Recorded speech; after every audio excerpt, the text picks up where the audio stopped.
Welcome to the 2nd of May 2022's online talks.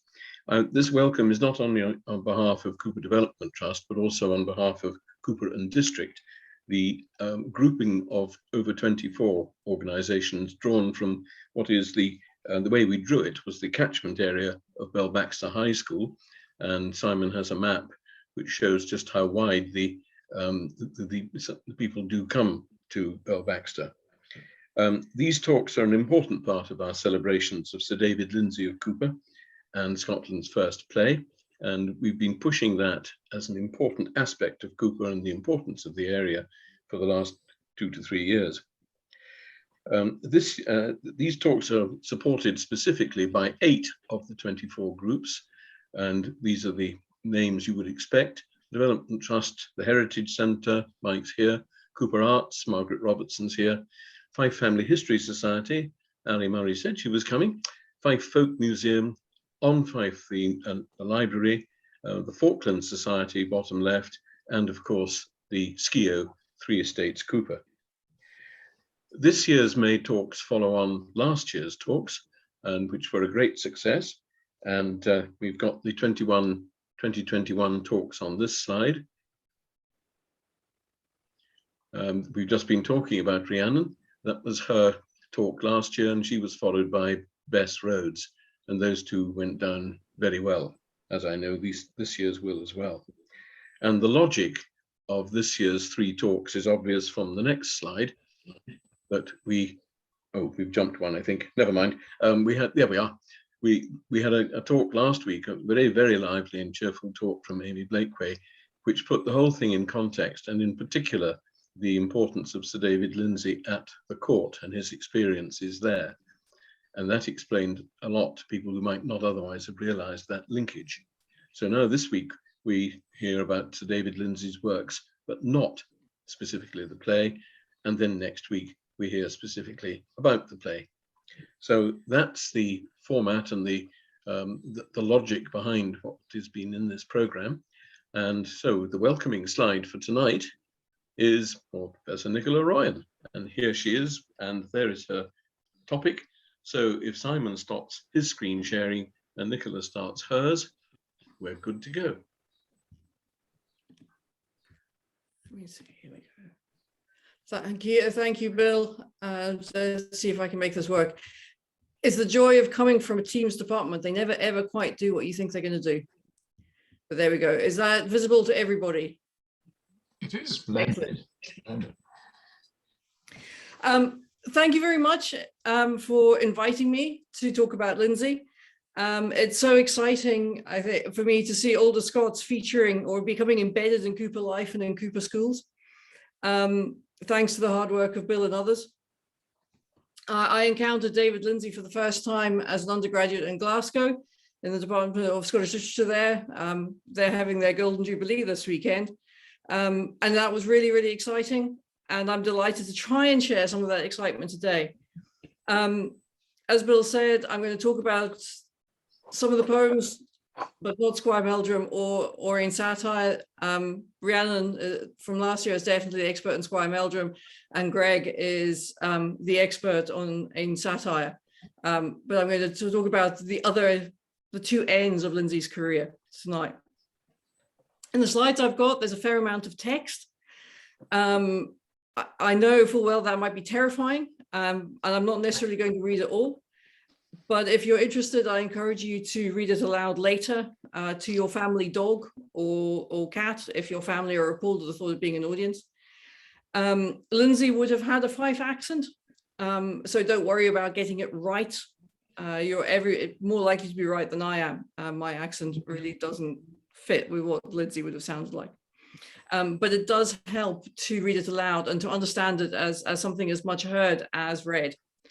And it becomes clearer. 2 tricks I would say: the I is often written as Y. U and V are interchangeable, so if it doesn't make sense the way it's spelled, try playing around with the letters a bit. And there should be 5 stressed syllables in each line, and every couplet should rhyme. And if you get that more or less right, it will begin to make sense. Anyway, let us get on to the meat of the topic. I wanted to start with this preface from Henry Charteris, a preface to Lyndsay's works printed in 1568. Lyndsay's poetry is printed from the 1530s in various forms, so it already has an audience beyond the court and the king, even before we get to Ain Satire.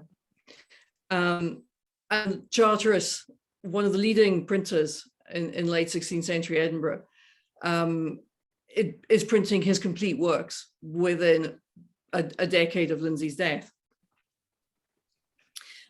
Charteris puts a preface to the works, as you do, and in short, what he says is, what do you want to know when you pick up a collected works of someone, or where you want to know anything about any other man's work? There are two things. You want to know about the writer, and you want to know whether his writing is any good. The first is to declare the properties of the author, not only external, but also his internal, as the qualities, habits, and dispositions of the mind, engine, knowledge, wisdom, gifts of the spirit, and all other virtues. And the other, he says, is to declare the manner of his writing, the utility of his works, what fruit, profit, and commodity may ensue, and follow to the diligent reader and revolver of the same. There is, I should point out, an expectation of labor on the part of the reader. We need to engage, reflect on the work we read. So if anyone has whatever questions or niggles or explanations you want at the end, please do ask. So following Charteris' injunction then, this is pretty much what the order of what will follow. We have Lyndsay's arms on the right, with a Douglas heart at the bottom from his wife. I'll go through briefly what we know about Lyndsay's life. I'll talk about some of the works from his early career as a courtier, a couple of works from the end of his career where he's more of a commentator, and then we'll think briefly about his legacy. So his life then, as you know, he's born in Fife, probably around about the Mount. He's born sometime around 1486. So he arrives at the court of James IV from about 1511 in his 20s. And he's in the service of James V as his usher from shortly after James's birth in April 1512 until 1522, at the point when the Douglases come to power. He succeeds to his estates in 1524, and so he retreats to those during the minority, when the king is in the hands of the Douglases, specifically the Earl of Angus. When James V frees himself of Douglas control, Lyndsay is back at court and in royal favor by 1528. So he spends the 1530s at court in the service of his king, acting as herald, going to France on James's behalf. And he stays there in that service, becoming Lord Lion in 1542. But when the king dies, and Arran's regency falls, he retires to his Fife estates. He still has a place of authority. So in 1546, he's sent as Lord Lion, as the chief herald, to negotiate with the killers of Cardinal Beaton, who by that point were besieged in St Andrew's Castle. He knows most of these men in the castle. Most of them are local Fife lairds. So he's sent as a trusted negotiator, both by them and by the court. He sees this opportunity to write on the tragedy of the Cardinal, probably in the following year. So he is also an active witness of some of the events he describes and the way he engages in practical politics and the role he has. In his last years, as well as continuing to write and staging Ain Satire in Cupar, he remains active as Lord Lion, although some of the state ceremonial was passed on to other men. So he maintains a role in court, but he does it at a distance and his state role. And we know that he dies without issue sometime before the 13th of March, 1555. So he has a long life and a varied life, but it is marked crucially by service to James V and then by his role of Lord Lion, King of Arms, as someone who is trusted and knowledgeable and understands a great deal about performance and how state ceremonial should work. So that is a summary of his life. That answers Charteris's first question. And we now need to think about his work. So his works, he starts as a courtier. He's not immediately a bureaucrat. In fact, I've had discussions with Amy Blakeway precisely about what Lyndsay's role was. He's not the bureaucrat. He doesn't hold office as chancellor or secretary or anything like that. He is a herald, which means he is very trusted to represent the king in a very personal way. But his early works are very much the works of a courtier, works situated about how the court works, how the government should work, how the king should work. And they are divided, I've divided them into two, thinking about works of intimacy. These are written in the 1520s and early 1530s. And they are concerned with good government, and they use his close intimacy with the king as leverage. He talks about how he's known the king since babyhood. He answers the king's flighting, so he talks about the king's intimate relations and the jokes laid against him. He talks about someone who knows the king really well, and he uses that as leverage to suggest ways in which good government should happen. These works would include things like The Dream, which we'll look at in a minute, The Complaint, The Testament of the Pepingo, a parrot, The Complaint and Confession of Bagshaw, one of the king's dogs, and the answer to the king's flighting. So that these form a group in his works. He also has works I've called formality, and these are largely from the late 1530s. And they are concerned with performance. So we have the Declaration of the Death of Queen Magdalene, which is an account of her funeral procession, and relates to what should have happened for her entry to Edinburgh. Lyndsay thinks about the way in which her status would have been staged going through Edinburgh. And the justing between Watson and Barber is a comic piece, but is concerned with the kind of public performance of dispute in the form of jousting. So these are all works that are concerned with court and courtly performance, and how you influence the king, how you address the king, or how you represent the court or the figures of the court outside. So I want to show you what I mean by intimacy. So this comes from his earliest poem, The Dream, and it's the very opening lines, the opening 4 stanzas. And I should say that in selecting passages, it's unspeakably difficult to choose between Lyndsay's poem. I could talk about them all for hours, but I really wanted to show you what they look like and how they're shaped, and to engage with as much of the text as possible. Lyndsay is a very diffuse poet. His poems are structurally complex. They tend to be long, and with different layers of narration and expansive about his concerns. Short, pithy quotations are not always immediately to hand. So as a result, we have 4 or 5 slides of text, and it will be set out like this. So there's a lot of text here. I've chosen these 4 stanzas specifically to think about the way Lyndsay displays his relationship with James. You can see from the first stanza, Richt potent prince of he imperial blood, unto thy grace thy trust to be well canoe and my service done under thy gelsitude. That it opens with a high style, a high register. Lyndsay is using formal language. He's drawing Latinate words. He's addressing the prince with honor. So he's starting off making it very clear that he understands the relationship of power, that James is his king and he is a servitor, and he understands that relationship. But then as you go on through the stanzas, you see also the way in which Lyndsay reminds the king of their early intimacy, about when thou was young, I bore thee in mine arm full tenderly, till thou begoost to gang, and in thy bed often happened thee full warm, with lute in hand signed sweetly to thee sang. sometime in dancing fairly I flang, and sometime playing farces on the floor, and sometimes on my office tack and cure, and sometimes like a fiend transfigurate, and sometimes like the grisly ghost of Guy in diverse forms, oft time disfigurate. Sometime I've been your sewer, your copper, your carver, thy purse master and secret treasurer, thy usher seen thy nativity. So these stanzas draw on the shared history. Lyndsay is a performer and entertainer.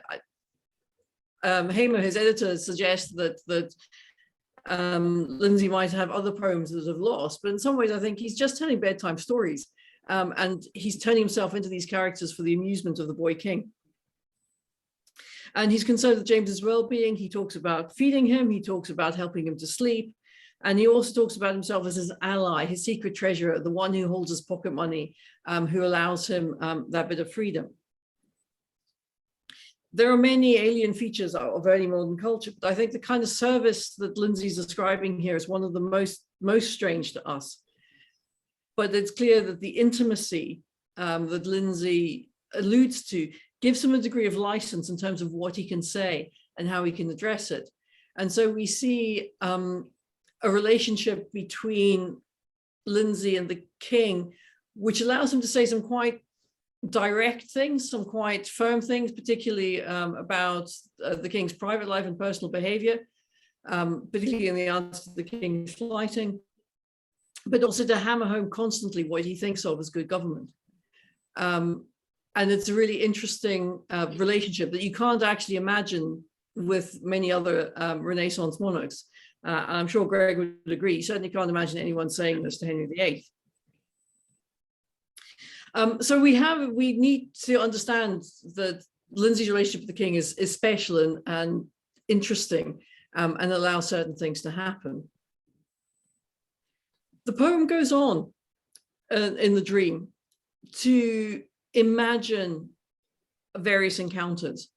Dream visions are a form that Lyndsay uses several times throughout his life.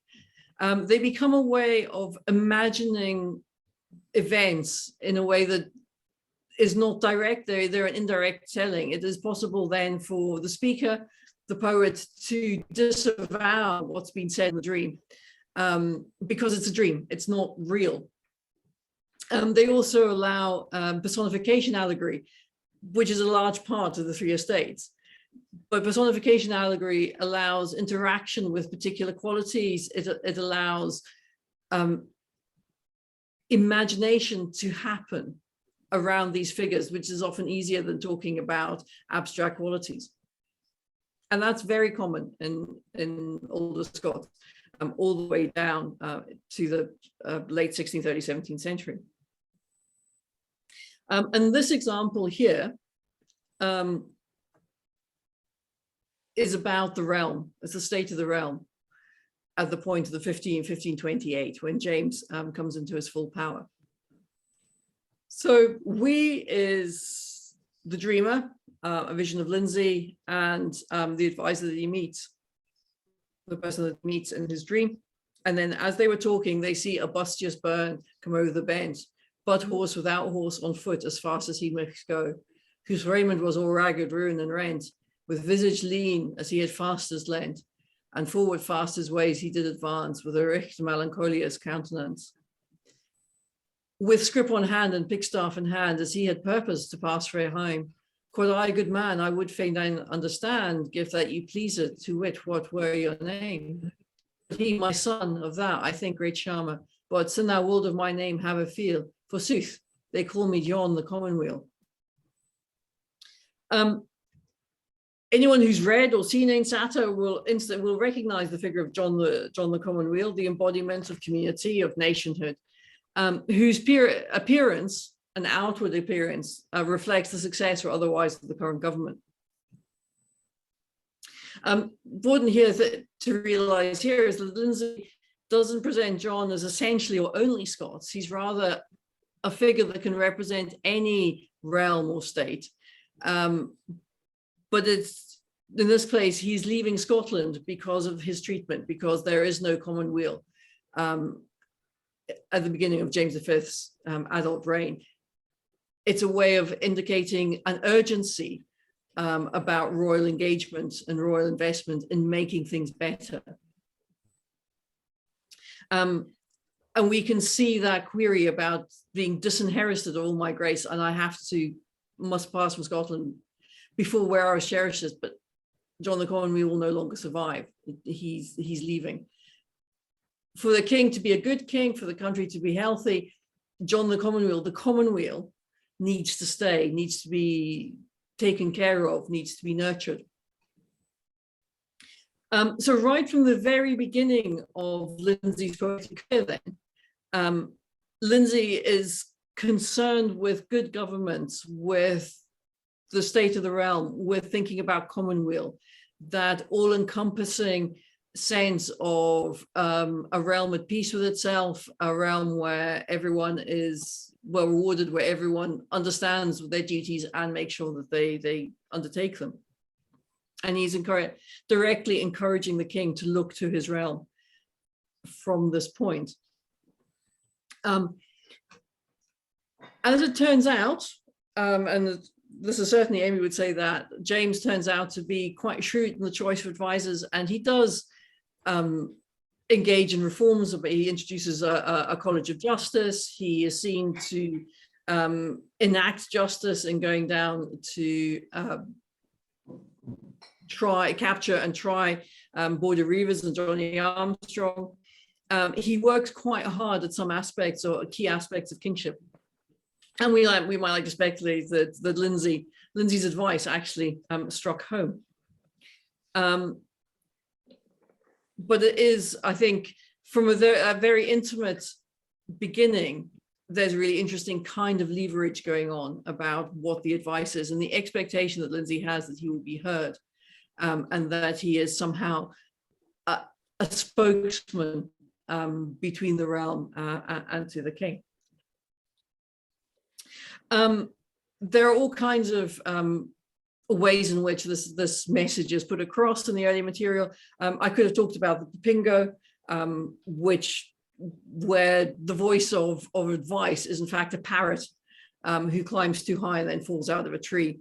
And in her last will and testament, she gives similar advice to the king about avoiding corruption, about managing the realm. So it's a recurrent theme in Lyndsay's early work all the way through to Ain Satire, and as we'll see, all the way through to the end.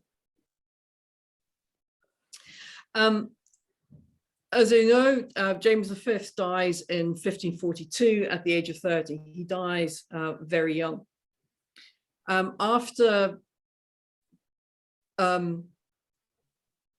James dies, Lyndsay's role changes. He no longer has the ear of the king. He's no longer quite the intimate that he was. He does stay at government, stay at court during the Arran Regency, during the early years of the minority. But when Arran's Regency falls, he retires to his estates on the Mount. He maintains his interest in good government. That comes back in all the work later on, including the Tragedy of the Cardinal, Ain Satire of the Three Estates, and Ain Dialogue betwixt Experience and Ain Courtier. I'm not going to talk about Squire Meldrum, which is a pope doing something completely different from all the rest. Really interesting, really clever, and an insight into some of the satire, some of the other satire that Lyndsay puts together. And as I said, I'm not going to talk about Ain Satire either, or at least not here. I'm happy to talk questions if anyone has any. But I want finally to discuss two other poems at this point in Lyndsay's life, Tragedy of the Cardinal and Ain Dialogue. You'll remember from the summary of Lyndsay's life at the beginning that Lyndsay was asked to negotiate with the Cardinal's assassins by then besieging St Andrew's Castle. Again, as I said, many of whom he knew really well as local lairds. We don't think Lyndsay was ever besieged in the castle or initially with them when the castle was stormed, but he would certainly have known them and been aware of what was happening around the assassination. The image, as you'll recognize, you'll all know, is St Andrew's Castle, and that window above the coat of arms in the middle is allegedly the one from which David Beaton was hanged, the same one from which he watched George Wishart's execution.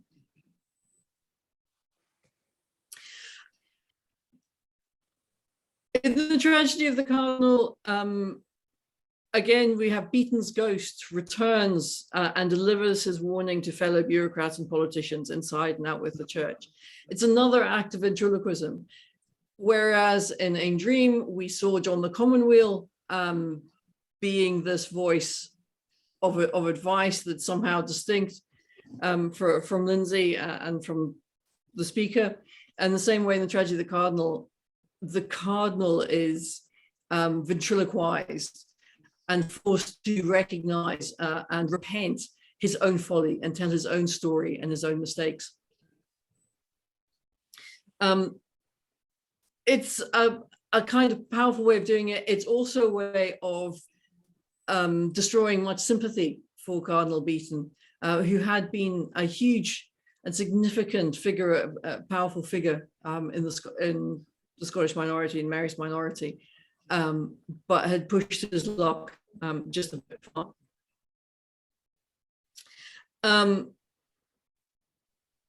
In this extract, at this point where Beaton is addressing the princes, and princes at this point can be kings, but can be noble princes, can be dukes, because then they can be regents, to warn them about how they should govern the church, how they should contribute to governing the church. And you can see it's a high style, longer words, imprudent princes, but disgrace you, and without discretion, having enough power imperial, ye be the cause of this transgression. I speak to you all into general, whilk do's dispose of all office spiritual, given the souls which be increased as sheep to blind pastors, but conscience to keep. He is very concerned in this passage about what it means to have a good priesthood who will know what they're doing, who will support people's souls. And this is a theme we see in Ain Satire. It's a theme we see fairly early on in Lyndsay's career, of a urgent need, particularly for priests to be educated and for there to be genuine faith and good practice in the church as he knew it. Lyndsay's not alone in this. This is a trait we can see in Scotland from the 1490s of people, men asking for internal reformation of the church. And by the time Beaton is hanged, that opportunity is pretty much gone. I think Luther and continental Reformation is well underway. But Lyndsay is still reflecting on the problems that have caused Reformation to be necessary. So in this extract, I find Lyndsay compares finding good priests and good bishops to the troubles of finding decent brewers and bakers and finding employees properly trained in France.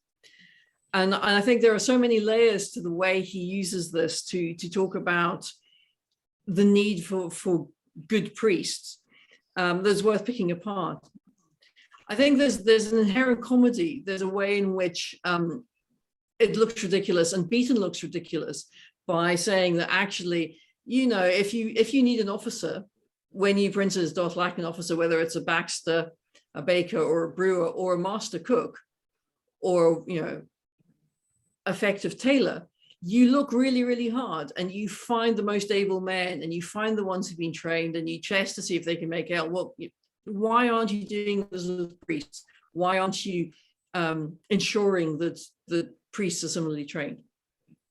So there's a kind of down-to-earth comedy about that. There's also that implicit contrast between the value of the spiritual and the material, which is something that Lyndsay also plays with, that sense of well-being. Is it just physical well-being? Is it also spiritual well-being? And my particular concern and my particular interest for the research I do elsewhere is about the way in which this engages with notions of proper education. both intellectual and vocational. And one of Lyndsay's particular complaints about the church is the ignorance of churchmen and their complete inability to preach and teach. The fact that they can't read Latin, they don't know the scriptures, they're not able to communicate, they don't preach well. And then you see that running throughout the second act of Vain Satire. And while Lyndsay is sometimes wry, sometimes farcical in the way he tries to get at these concerns, the evidence from his text is he's really serious about what he sees as the problems, because he comes back and back and back to them and thinks them through and makes suggestions. And he is a fairly consistent satirist in the terms of the way he approaches it.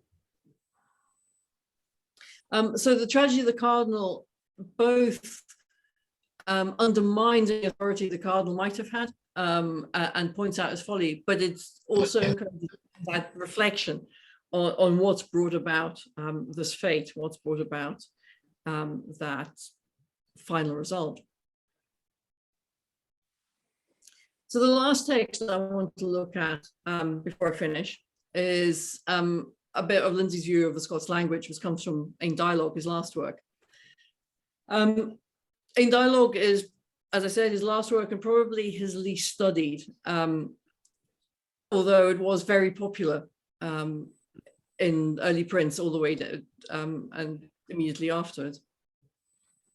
Like much of his work, it's long, it's layered in terms of different kinds of narration we get and where we sit in relation to the speaker at the beginning and where in courtier is and where experience sits and which might be Lyndsay really at the point when he's writing it.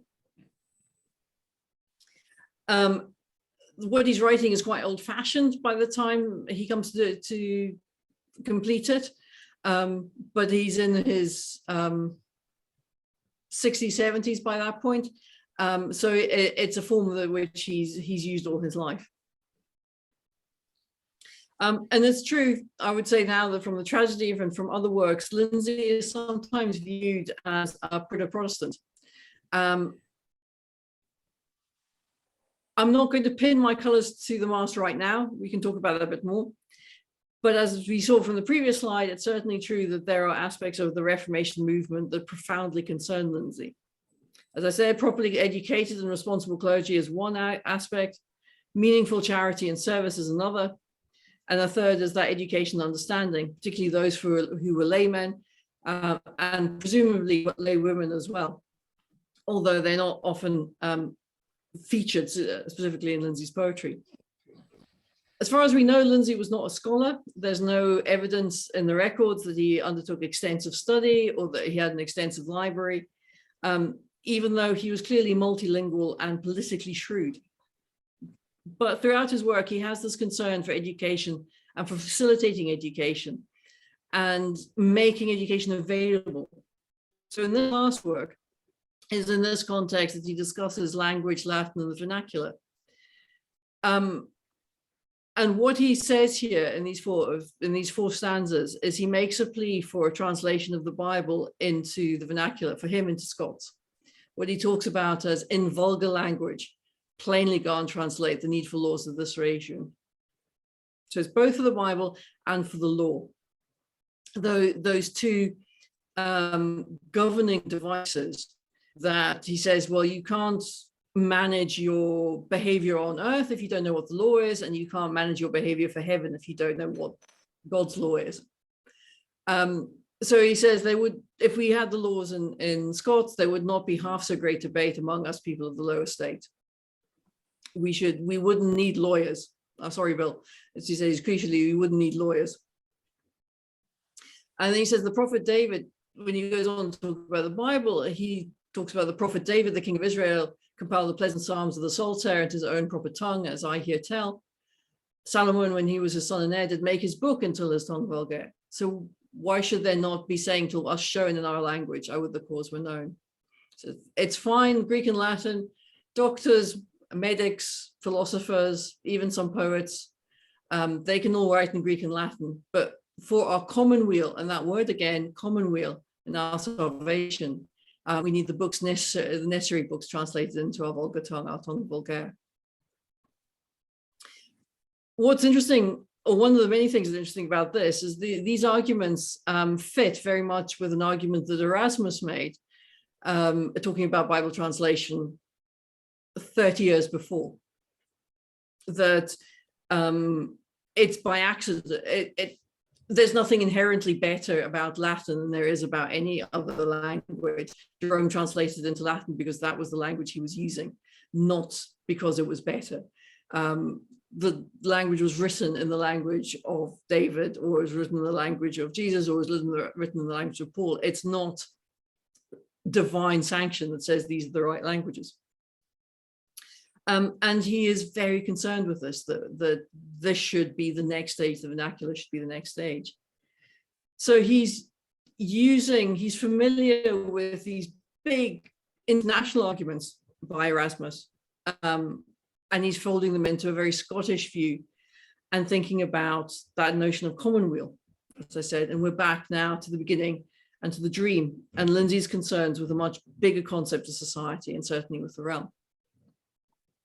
So we have these constant themes that run through Lyndsay, an intimacy and a conviction about kingship, a deep engagement with good government, and elements of wry comedy and farcical comedy, which I haven't shown you in great detail, but which I assure you are there, right down to the parrot who falls from the tree because she is too fat, as a means of communicating these concerns to a wide audience. So the last comment really is to think about Lyndsay's legacy and what happens to his work. There are elements, I think, that he would have sympathized deeply with Private Eye's frustration on their 50th anniversary, that satire actually does nothing. Because as we've seen, he's in this language and has similar concerns at the end of his life and the end of his career as he has at the beginning. But his legacy is quite significant. As I said at the very beginning, his work circulated prints from early on while he's still writing in his career. Print is still a reasonably new technology. Obviously, it's about 50 years old by the time Lyndsay is writing, but there isn't a press consistently in Scotland. Printing is interrupted in Scotland. I mean, Chapman and Miller and Thomas Davidson. But Lyndsay's work is printed out with Scotland, it's printed in London, and it circulates quite widely. And his collected works, we saw at the very beginning, Charteris from 1568, but his collected works are printed from the late 16th century right on through into the 18th century and on into the 19th century, printed as a significant collection of interesting work, and as a vital selection of moral texts that are both accessible and considered appropriate to have. He becomes, as I said, he becomes claimed as a Protestant, and I'm not quite sure that he really is a full-scale reformer, that he necessarily wants the church to be taken apart in the way Luther or Calvin wanted. But he does have a serious yearning for reformation, both secular and religious, and has some quite specific things he thinks would improve the church significantly. They don't quite happen, but you can see that consistent yearning for something better. He's known, his reputation runs as much for his poetry as for his drama. Before the theoretical rediscovery of the three estates, it's his poetry really that circulates and is known for complicated reasons that I'm sure Greg could elaborate on.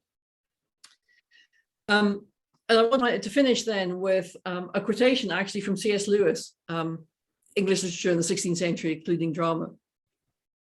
It's a fairly elderly book now. But Lewis's encounters with Scottish material can be both positive and negative. They can both render the reader furious, but occasionally he comes out with really interesting episodes quite early on in the English tradition.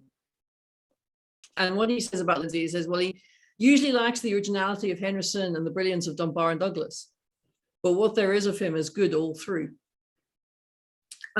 Lewis uses a phrase from Lyndsay, that hideous strength, as a title of one of his novels. So I have no reason to think that Lewis doesn't mean this.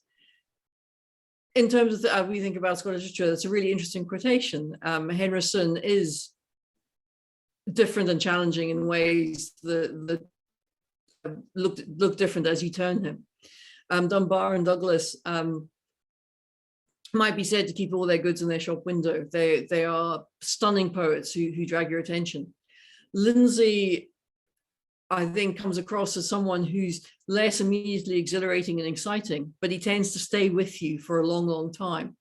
And when Lewis says what there is of him is good all through, you absolutely recognize where Lyndsay is coming from, and you recognize that quality. And you know, as Charters would say, that the fruits of reading him are all to the good. And that's really where I want to stop. If anyone wants to read more, those might be the starting texts. I will stop sharing. Well, Nicola, that was absolutely super. And those who aren't here but should be don't know what they've missed. A real irony in your last slide.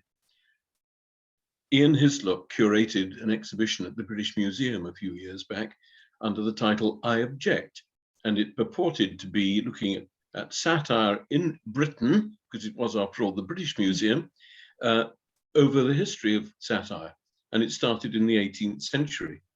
When I pointed out to him that David Lyndsay had been satirical in the 16th century, he admitted he had never heard of him.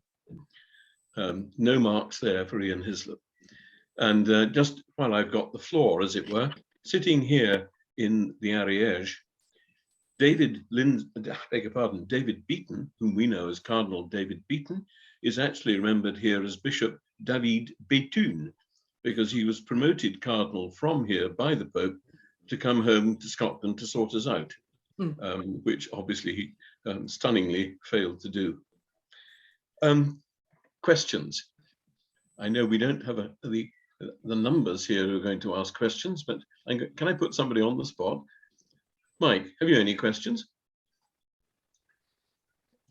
Yeah, what strikes me is Lyndsay is writing just before, if you like, the entry of the printing presses, which must have changed the balance hugely between Scots being spoken and then written, and English being spoken and written.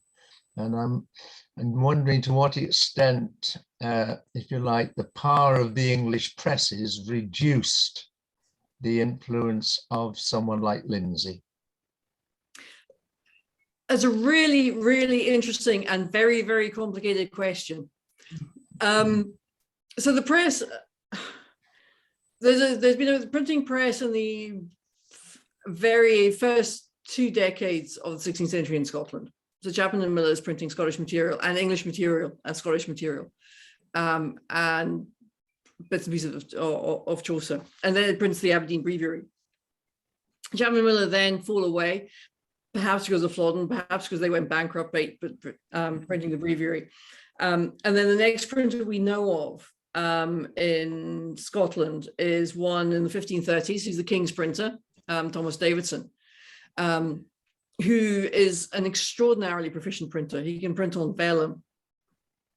We don't know much about him, but he vanishes. And then, so we have an interrupted history of printing in Scotland. But by the 1550s and 1560s, printing is becoming more prominent. All kinds of printers come back into Scotland.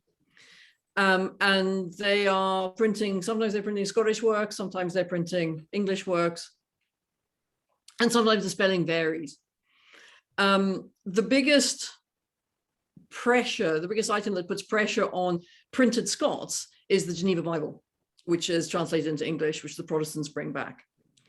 And that becomes the biggest pressure because that's what people read most or have access to most.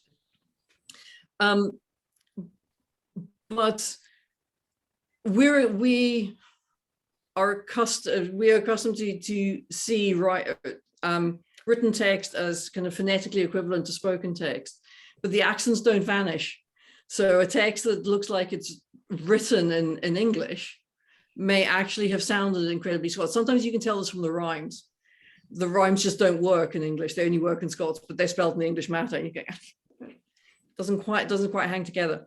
And you can see a certain amount of code switching. So someone like John Knox, particularly, you can see switch from English to Scots, depending on who he's writing his letters to. Mm.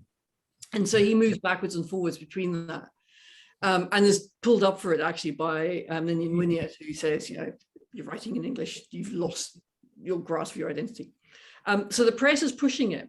And we do find that texts of Lyndsay printed in London, which have been moved to English spelling, and then the scansion doesn't work, and the rhymes don't quite work, but you see that kind of variation happening. So it's not an absolute clear change. And it varies how that works at different points. Wow. Thank you. Yes, Mike, thank you for that question, and Nicola, thank you for that answer. Margaret, do you want to pop in with a question, or how are you placed?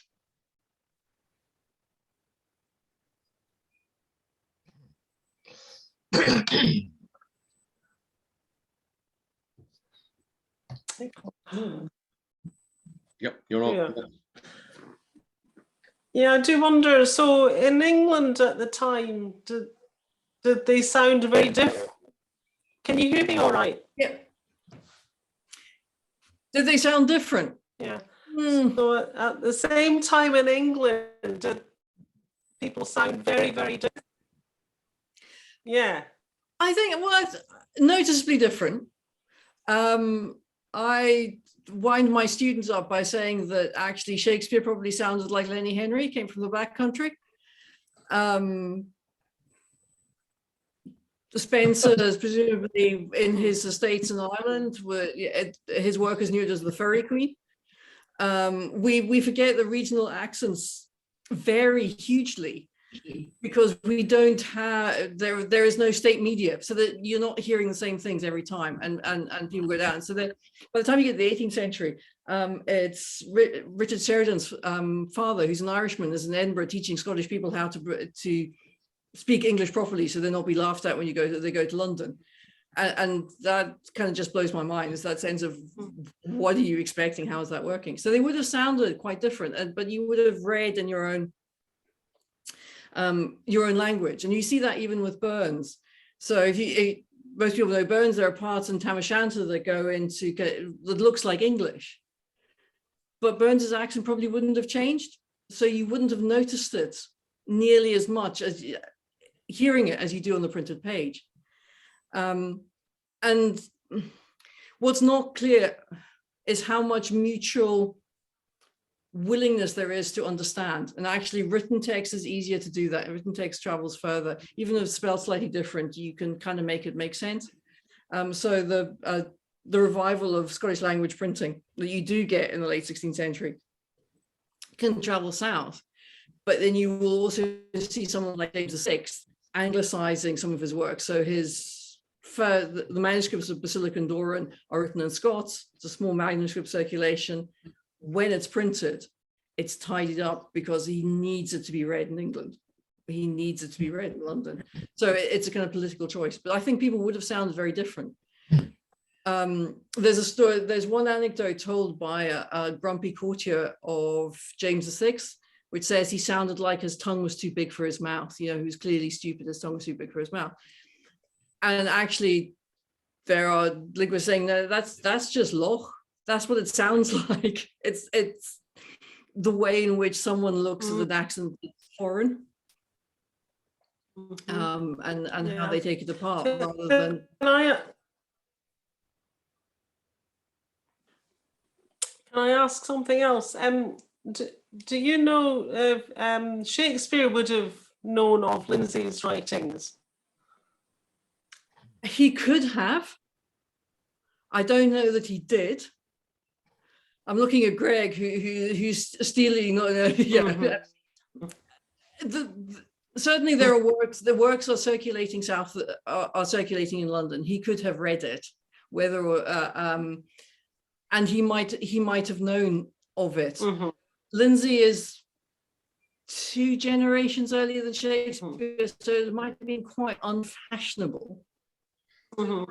But we know that Shakespeare is clearly, I mean, Holinshed is using a Scottish text printed in the 1530s to talk about Macbeth, and we know that Shakespeare read Holinshed and may have read Bellenden.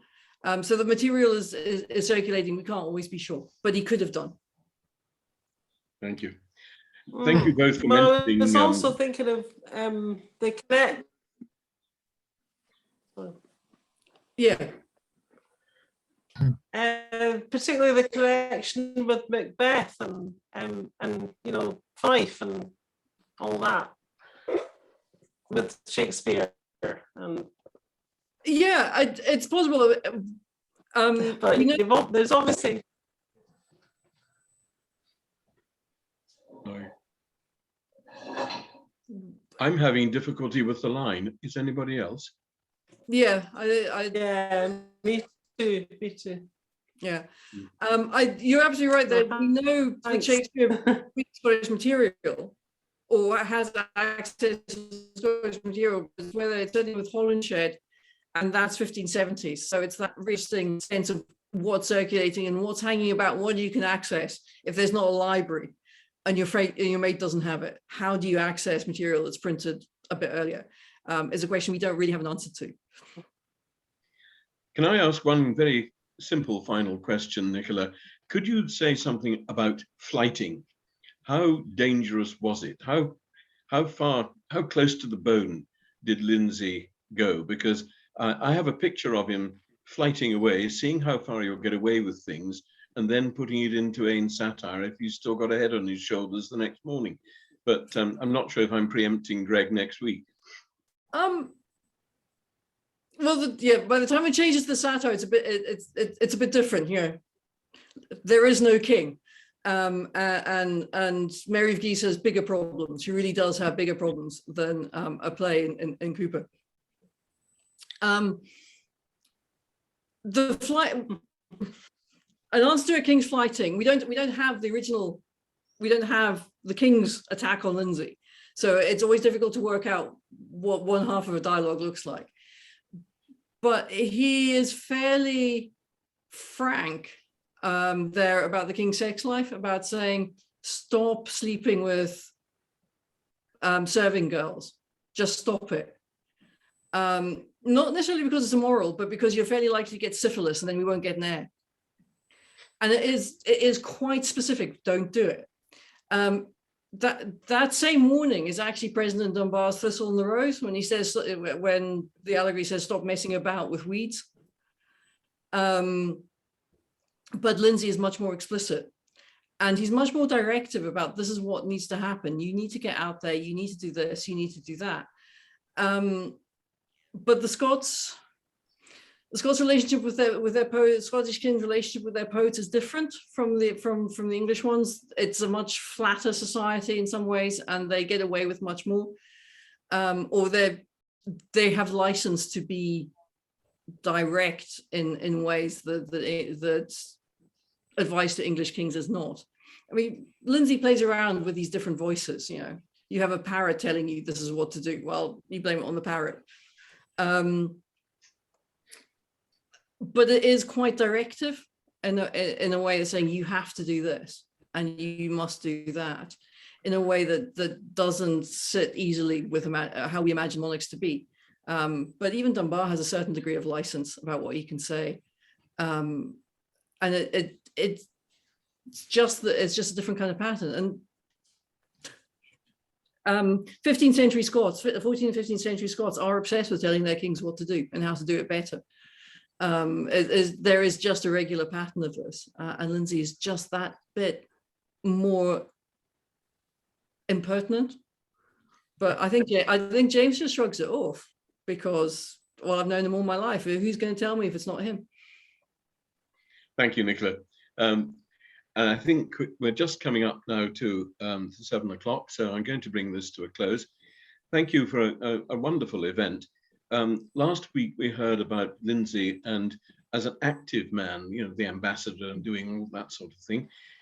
This week we've heard through his poetry about Lyndsay as an incredibly caring person, caring for the people of Scotland, worrying about the service they get from the church. We're getting a picture in these talks of what a great man he was, as well as being obviously a super poet, and as we're going to hear next week, a super playwright. I hope we feel that these talks are gelling together in painting the picture that we're trying to achieve of Cupar as a base for all this. And Nicola, tonight you've made a huge contribution to that. Thank you so much. And we look forward very much, Greg, to you next week. Thank you all very much indeed. Thank you. Thank you very much. Thank you for inviting me. Very much. And a final thank you, as always, though he's not here, to Simon Baldwin of Cupar Now for all he does, hosting and all the other things in publicity and all the other things he does for us. But Nicola, the real thanks tonight to you. Thank you so much. And our regards to Rhiannon. Will do. Bye. Bye. Thank you.